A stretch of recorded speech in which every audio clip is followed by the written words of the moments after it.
ప్రభు అయిన యేసుక్రీస్తు నామంలో మీకు సమాధానం కలుగునుగాక. షలోమ్. ఈ ఉదయకాల సమయం కొరకు యాకోబు రాసిన పత్రిక 4వ అధ్యాయము 6వ వచనము. దేవునికి లోబడి ఉండుడి. దేవుని నామానికి స్తోత్రం కలుగునుగాక. ఈరోజు చాలా మందిలో దేవుని మీద భక్తి ఉంటుంది, కానీ దేవునికి లోబడేటటువంటి విషయంలో అనేక మంది వెనకడుగు వేస్తూ ఉంటారు. 2 మాటలు చెప్తాను, జాగ్రత్తగా గమనించండి. భయపడడం, లోపడడం. ఈ రెండింటికి అర్థం ఏంటి అంటే, భయపడడం అంటే ఆ పని చేయాలి అని మీరు అనుకుంటారు, కానీ అది చేస్తే మనల్ని శిక్ష మన మీదకి వస్తుంది కాబట్టి భయపడి చేయకుండా ఉంటారు. లోబడడం అంటే మీరు ఈ కార్యం చేస్తే మిమ్మల్ని అడిగే వాళ్ళు ఎవరు లేరు, అయినా కూడా నా దేవునికి ఇష్టం లేని కార్యం నేను చేయకూడదని మీరు ఎప్పుడైతే తీర్మానం తీసుకొని నిర్ణయించుకొని ఆ కార్యం చేయకుండా ఉంటారో దాని అర్థం ఏంటి అంటే దేవునికి లోబడ్డం. అందుకని వాక్యం కూడా అంటది, మీ పై అధికారులకు లోబడుడి అంటది.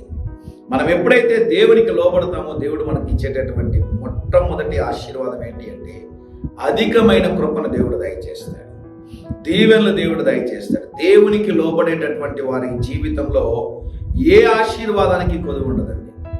దేవుని సేవకుడిగా చెప్తున్నారు, కొన్నిసార్లు కొన్ని కార్యాలు పరిచర్య విషయంలో చేయకూడదు అనుకున్నా కూడా ఆ పరిస్థితులు చేయదాటిపోవడం ద్వారా చేసినప్పుడు అనేక సార్లు రిగ్రెట్ అయినటువంటి సందర్భం ఉంది. ప్రభువా, ఈ కార్యం మేము పరిచర్యలో చేసి ఉండకూడదు, పొరపాటు చేసి క్షమించండి ప్రార్థించినటువంటి సందర్భాలు ఉన్నాయి. నేనేం జ్ఞాపకం చేస్తున్నానంటే, అన్ని సందర్భాల్లో లోబడడం కష్టం, కానీ లోబడడానికి మనం ప్రయత్నం చేయాలి, ప్రయాసపడాలి. ఎప్పుడైతే దేవునికి లోబడతామో దేవుడు మన పైన మెండైన దీవెనలు కుమ్మరిస్తాడు.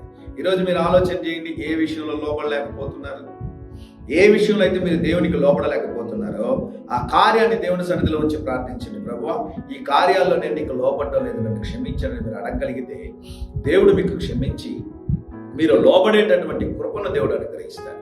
దేవునికి లోబడేటటువంటి వారికి ఏ ఆశీర్వాదం కొదువై ఉండదని ఈ ఉదయకాల సమయంలో దేవుని సేవకుడిగా తెలియజేస్తున్నా. ప్రతి విషయంలో దేవునికి లోబడదాం, దేవుని గణపరచుదాం, మెండైన దీవెనలు దేవుని యొద్ద నుండి పొందుకుందాం. ధైర్యంగా ఈ దినాన్ని ఎదుర్కోండి. దేవుని సన్నిధి మీకు తోడుగా వచ్చును గాక. ప్రియ పరలోకపు తండ్రి, ఈ దినం మా ప్రియులు తలపెట్టే కార్యం అంతటిలో జయమును అనుగ్రహించమని యేసు నామములో ప్రార్థిస్తున్నాము తండ్రి. ఆమేన్, ఆమేన్.